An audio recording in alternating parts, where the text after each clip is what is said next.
حضرت سلیمان علیہ السلام اللہ تعالیٰ کے برگزیدہ نبی اور حضرت داؤد علیہ السلام کے بیٹے ہیں۔ آپ کے والد کے انتقال کے بعد آپ کم عمری میں ہی تخت نشین ہو گئے۔ آپ کا سلسلہ نسب حضرت ابراہیم علیہ السلام سے جا ملتا ہے۔ آپ کی والدہ کے متعلق بہت کم معلومات ملتی ہے۔ ابن ماجہ میں ایک حدیث ہے، رسول اللہ صلی اللہ علیہ وآلہ وسلم نے فرمایا، سلیمان بن داؤد کی والدہ نے ایک دفعہ نصیحت فرمائی کہ بیٹا رات بھر سوتے ہی نہ رہا کرو، اس لیے کہ رات کے اکثر حصے کو نیند میں گزارنا انسان کو قیامت کے دن اعمال خیر میں محتاج بنا دیتا ہے۔ اللہ تعالیٰ نے حضرت سلیمان علیہ السلام کو بہت سے معجزے عطا فرمائے، جن میں سے چند یہ ہیں۔ ایسی عظیم بادشاہت جو ان سے پہلے کسی کو نصیب ہوئی اور نہ ہی ان کے بعد کسی کو میسر آئے گی۔ انسانوں کے علاوہ جنوں اور شیاطین کو ان کے تابع کر دیا۔ ہر طرح کے جانوروں کو نہ صرف آپ کا فرما بردار کیا بلکہ ان کی بولیاں سمجھنے اور بولنے کی صلاحیت بھی عطا فرمائی۔ ہوا کو مسخر کر دیا۔ آپ ایک ماہ کی مسافت صبح و شام میں طے کر لیا کرتے تھے۔ ان کے لیے پگھلے ہوئے تانبے کا چشمہ جاری کر دیا۔ قرآن مجید کی 7 سورتوں میں 16 مقامات پر حضرت سلیمان علیہ السلام کا تذکرہ ہے۔ حضرت سلیمان کو اللہ تعالیٰ نے علم و حکمت، فہم و فراست، ذہانت اور بے پناہ قوت فیصلہ سے نوازا تھا۔ ایک مرتبہ حضرت داؤد علیہ السلام کے دربار میں 2 افراد ایک مقدمہ لے کر حاضر ہوئے۔ ان میں ایک بکری والا اور دوسرا کسان تھا۔ کسان نے دعویٰ کیا کہ اس شخص کی بکریوں نے میرے کھیت میں گھس کر اسے تباہ و برباد کر ڈالا۔ حضرت داؤد نے اپنے علم و تجربے کے پیش نظر فیصلہ دیا کہ کھیتی کا نقصان بکریوں کے ریوڑ کی قیمت کے برابر ہے، لہٰذا بکریوں کا پورا ریوڑ بطور تاوان مدعی کو دے دیا جائے۔ فریقین عدالت سے باہر نکلے تو دروازے پر نوعمر حضرت سلیمان علیہ السلام سے ملاقات ہو گئی۔ انہوں نے مقدمے کے بارے میں دریافت کیا اور فیصلہ سن کر دونوں کو لے کر والد محترم کی خدمت میں حاضر ہوئے اور گزارش کی، اگر اجازت ہو تو اس فیصلے سے متعلق اپنی رائے پیش کروں۔ اجازت ملنے پر حضرت سلیمان بولے، آپ بکریاں تو کھیت والے کو دے دیں تاکہ وہ ان سے فائدہ اٹھاتا رہے، اور کھیت کی زمین بکریوں والے کے سپرد کر دے کہ وہ اس میں کاشت کر کے کھیت کو اس حالت میں لے آئے جیسا بکریوں کے چرانے سے پہلے تھا، پھر کھیت واپس کسان کو دے دیں اور بکریاں بکریوں والے کو۔ حضرت داؤد کو یہ فیصلہ بہت پسند آیا۔ قرآن مجید میں ارشاد باری ہے کہ داؤد اور سلیمان کو یاد کیجئے جبکہ وہ کھیت کے معاملے میں فیصلہ کر رہے تھے کہ کچھ لوگوں کی بکریاں رات کو چر گئی تھی اور ہم ان کے فیصلے میں موجود تھے اور ہم نے اس کا صحیح فیصلہ سلیمان کو سمجھا دیا۔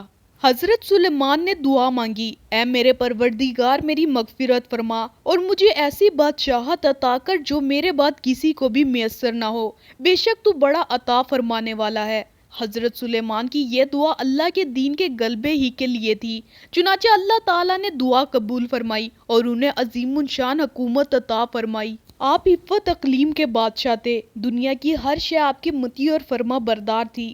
ہوا کو حکم دیتے تو وہ مہینوں کا سفر گھنٹوں میں طے کر دیتی، چرند پرند حکم کی تابع داری کے لیے حاضر ہوتے، سرکش جنات ہر وقت ہاتھ باندھے احکامات کی بجا آوری کے لیے تیار رہتے اور شیاطین زنجیروں میں جکڑے رہتے۔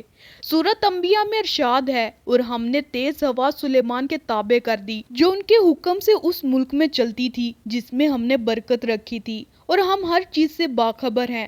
حضرت حسن بصری فرماتے ہیں کہ ہوا کے مسخر کرنے کا واقعہ حضرت سلیمان کے ساتھ اس وقت پیش آیا جب آپ اپنے لشکری گھوڑوں کے معائنے میں مصروف تھے۔ اسی اثنا میں آپ کی عصر کی نماز چلی گئی۔ چونکہ اس غفلت کا سبب گھوڑے بنے تھے، لہٰذا انہوں نے اپنے ان خوبصورت اور بیش بہا گھوڑوں کو ذبح کر دیا۔ حضرت سلیمان نے جب اپنی سواری کے جانور قربان کر دیے تو اللہ تعالیٰ نے انہیں اس سے بھی بہتر سواری عطا فرما دی اور ہوا کو مسخر کر دیا۔ حضرت سلیمان کے ان گھوڑوں کا واقعہ قرآن کریم میں بھی موجود ہے۔ ارشاد باری ہے، اور ہم نے سلیمان کے لیے ہوا کو مسخر کر دیا کہ صبح کی منزل مہینے بھر کی ہوتی تھی اور شام کی منزل بھی، یعنی حضرت سلیمان سلطنت اور لشکر تخت پر بیٹھ جاتے اور جدھر آپ کا حکم ہوتا ہوائیں اسے اتنی رفتار سے لے جاتی کہ 1 مہینے کی مسافت صبح سے دوپہر تک کی ایک منزل میں طے ہو جاتی، اور پھر اسی طرح 1 مہینے کی مسافت دوپہر سے رات تک میں۔ ابن ابی حاتم نے حضرت سعید بن جبیر سے نقل کیا ہے کہ تخت سلیمانی پر 6 لاکھ کرسیاں رکھی جاتی تھی جن پر حضرت سلیمان علیہ السلام کے ساتھ اہل ایمان انسان اور ان کے پیچھے اہل ایمان جنات بیٹھتے تھے۔ پھر پرندوں کو حکم ہوتا کہ وہ تخت پر سایہ کر لیں تاکہ آفتاب کی تپش سے تکلیف نہ ہو۔ ہوا اس عظیم و شان تخت کو اٹھا کر جہاں کا حکم ہوتا وہاں پہنچا دیتی۔ بعض روایات میں ہے کہ اس ہوائی سفر کے وقت پورے راستے میں حضرت سلیمان علیہ السلام سر جھکائے اللہ کے ذکر و شکر میں مشغول رہتے۔ اللہ تعالیٰ نے جنات اور شیاطین کو بھی حضرت سلیمان کا تابع اور فرما بردار بنا دیا تھا، جو نوکروں چاکروں کی طرح آپ کا ہر حکم بجا لاتے۔ وہ آپ کے لیے سمندر کی تہہ سے قیمتی موتی، ہیرے جواہرات نکال لاتے۔ حضرت سلیمان کو بڑی اور خوبصورت عمارتیں بنانے کا شوق تھا، چنانچہ وہ آپ کے ہر حکم پر شاندار عمارتیں بناتے۔ اگر ان میں سے کوئی سرکشی کرتا تو حضرت سلیمان اسے سزا دیتے اور زنجیروں میں جکڑ دیتے۔